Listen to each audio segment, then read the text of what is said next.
It's the country's #1 RVing radio show, sponsored by RVTravel.com, with your host, Alan Warren, the RV Wingman. The RV Show USA with Alan Warren, the RV Wingman, is sponsored by PPL Motorhomes and Parts Superstore.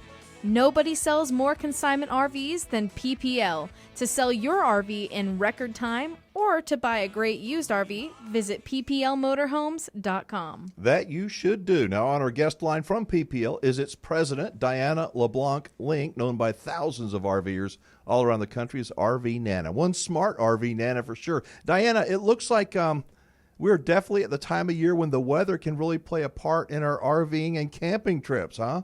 Oh, my gosh, it can. And, you know, the one thing about weather, especially here in Texas, is if you don't like it today, just wait about 15 minutes. It's going to probably change. It's okay. It's okay. There you go. But well, I know that in the Houston area, that where you are, y'all have had your share of storms and flooding. But when it comes to hurricanes and tropical storms, the truth is anybody that lives along the Gulf Coast, including all the way up to the Carolinas, is in a potential danger zone and can get smacked with one of these unpredictable and dangerous storms. Oh, definitely. And, you know, the thing about that is that it's not just the coastal areas, because some of the impact of storms will go in 200 miles inland and have a lot of devastation. We've had a recent tropical storm that started forming in Georgia. Normally they're out in the Caribbean somewhere, and this one's in Georgia. So what kinds of suggestions do you have for people that live in these areas that are prone to getting a real drenching? Be prepared. Don't wait till 24 hours before the storm is going to hit to start thinking about your preparedness list and what you need to do. People are amazed. Living in Houston all my life, people are always amazed, and they amaze me, that 12 hours before a storm's coming in or 24 hours before a storm, they're going, well, the store's out of water. Duh. Yes, the store's out of water. You've got to be prepared early. And we tend to start right before the 1st of June. We go ahead and have our just a little stash that's ready to go. And if you're in an RV, you need to do the same thing. Be prepared and have that. The one thing I didn't have and I needed to buy and I just purchased was one of the battery-operated radios. You know, we use our cell phones for everything, but a battery-operated radio goes a long way when you're trying to hear a weather channel. You know, in the previous segment, we had our friends, the RV Odd Couple, on. They tried to call 911. Their cell phone didn't work. When a catastrophic event happens, there's no assurances that your cell phone is going to work. So an old radio is a good way to stay in touch with the world.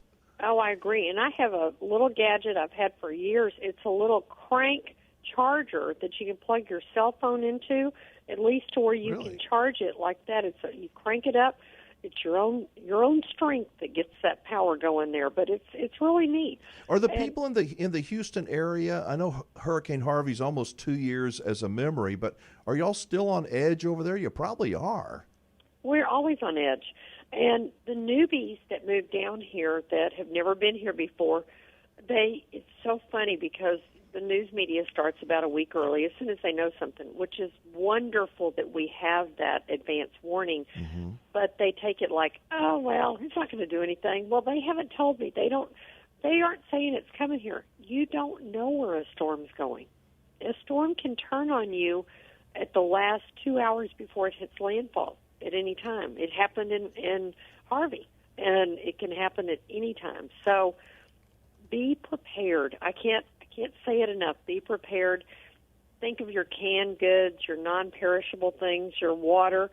Not only the water you're going to drink, but water that you're going to brush your teeth and wash your hands with and everything else. I mean, think about those things. And do it when you're calm and there's not a storm knocking on your door threatening to, because then your mind is all messed up. There are countless YouTube videos, and on the FEMA website, there's lists that you can check out.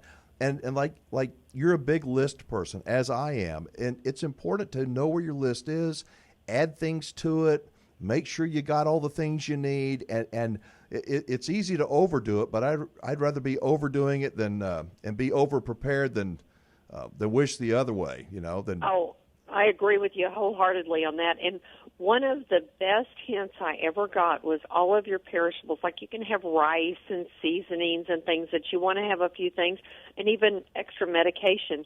If you've got one of those seal-a-meal gadgets that we've had one forever, put it in there and seal it airtight. A Ziploc bag is wonderful, but those others are so airtight compared to a Ziploc bag. Those food savers, the food savers. Yeah. I can't think of the name. We call it a second save. I don't know. Now, and on a lighter subject, you, in addition to lists, you are big, RV Nana, on keeping a journal. And I think that is so important and something that's fun to look back at. Years after a camping trip, you can look back at your journal and reflect, and it's almost like a photo album. Oh, my gosh, it's like a walk down memory lane. Years ago, many of you have probably heard me tell this story, but for my 20-plus years of RVing, I always had a little notebook with me that I put the date, what campsite I went to, what campground it is, what site we had, which site we wish we had, what we liked about the park, what we didn't like about the park, who we met, what we wanted to see in the area, what we needed to replace or repair on the RV before we took it out again, and what we needed to replace in our pantry or our standard stock items. And you leave that's just for the RV. And right before you go out again, you have that list, you check it off, and you start all over again. Well, several years ago, it was a rainy day. I was home, and I was cleaning out my office upstairs, and I found all of these old journals. I sat in the middle of the floor. I laughed. I cried. I could have written a book about it. Maybe I should write a book on that. But it was so neat. It was like a walk down memory lane. You make the notes of who you met and the things you did along the way. I love that. Instead of just having a picture on your iPhone, you actually have something tangible you can hold, like an old photo album. Hey, I have a suggestion for I know you just finished up another one of your Tuesday tips, and I hear it was fabulous. I have a suggestion for a seminar for a future one. You want to know what it is? Of course I do. What if you were to invite RVers to come and give the lessons they learned after Hurricane Harvey, the things that they learned, that they went through, and the newbies can actually listen to real-life stories from people that had to suffer through it. Many of them lost everything. Some of them didn't lose very much. But I think it could open up a lot of conversation at one of your events.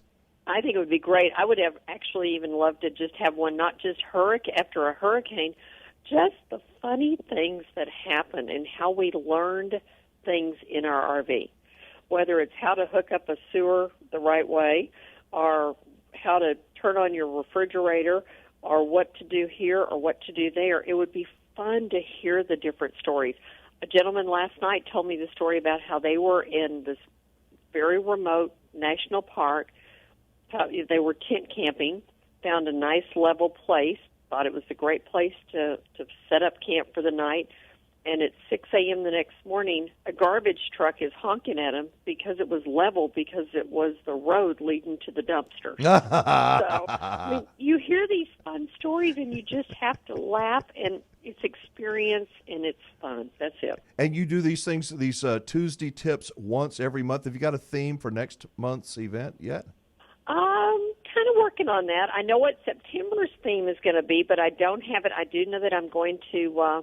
I've got some good guests next month, and I'll announce them all to you next week. But our next date is August 13th. It's a Tuesday night.